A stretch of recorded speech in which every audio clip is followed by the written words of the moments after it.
ng bayan, maasahan anumang panahon. Magandang araw po sa ating lahat. Narito ang update sa lagay ng panahon ngayong Martes, July 2, 2024. Sa kasalukuyan ay tatlong weather systems ang umiiral sa ating bansa. Ito ang Intertropical Convergence Zone, Easterlies at mga localized thunderstorms. Patuloy nga na nakakaapekto ang Intertropical Convergence Zone sa bahagi ng Palawan at Southern Mindanao. Ang Easterlies naman ang nakakaapekto sa eastern parts ng Luzon at Eastern Visayas, samantalang localized thunderstorms naman sa natitira pang bahagi ng ating bansa. Sa ngayon makikita natin sa ating satellite animations na may mga kumpol ng kaulapan sa bahagi ng Western Visayas, ilang bahagi ng Mindanao at kasama na rin ang Palawan.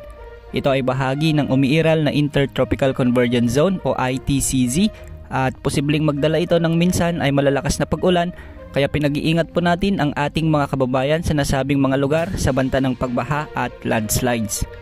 Dahil nga sa Intertropical Convergence Zone, asahan ang maulap na kalangitan na may dalang mahihina hanggang sa katamtamang mga pag-ulan sa Palawan at halos buong Zamboanga Peninsula, kasama na ang ilang bahagi ng Sulu Archipelago, Occidental Mindoro, Oriental Mindoro at Masbate.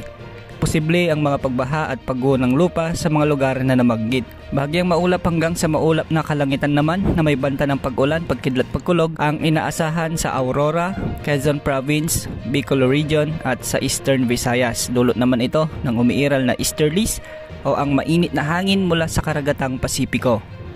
Posible naman ang mga localized thunderstorms sa natitirang bahagi ng bansa, kaya asahan ang posibilidad ng mga pag-ulan lalo na pagsapit ng hapon at gabi sa Ilocos Region, particular sa Ilocos Sur, Pangasinan at La Union.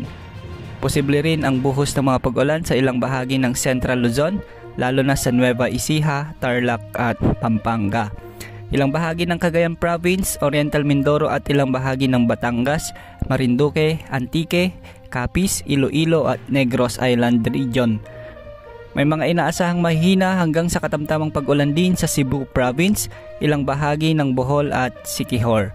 At sa Mindanao, mag-ingat po sa mga kababayan natin dyan dahil halos buong Mindanao ay posibleng makaranas ngayon ng mga pag-ulan at posible ang minsan ay malalakas na pagbuhos nito dahil sa pinagsamang epekto ng ITCZ, easterlies at localized thunderstorms lalo na pagsapit ng hapon at gabi.